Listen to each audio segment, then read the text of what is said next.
Can you tell me about yourself? My name is Rodelina Quasadang. I am 36 years old.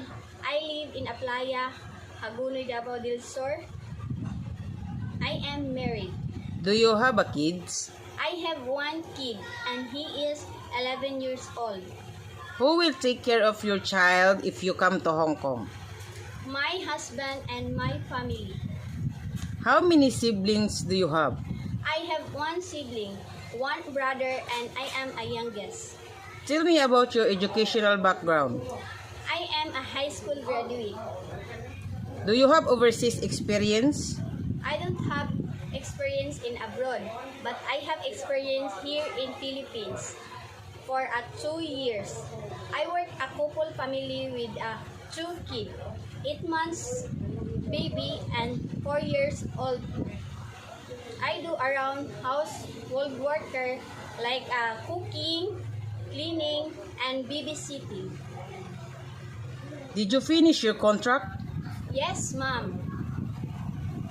How would you describe yourself?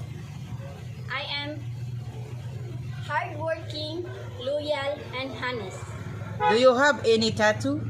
No, ma'am. Did you undergo to any kind of surgery? No, ma'am. Why do you want to go abroad? I want to earn money to help my family. Are you willing to take care a newborn baby? Yes, ma'am. Could you sing a nursery song? Yes, ma'am. Rain, rain, go away.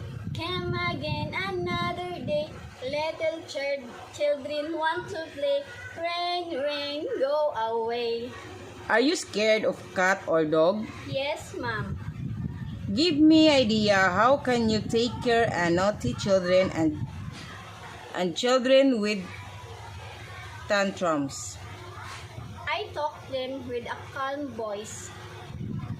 Say something to your future employer to hire you. To my future employer, I promise that if you hire me, I promise to finish my contract. I promise to treat you like my own family, and I willing to extend my contract if you need me. Thank you.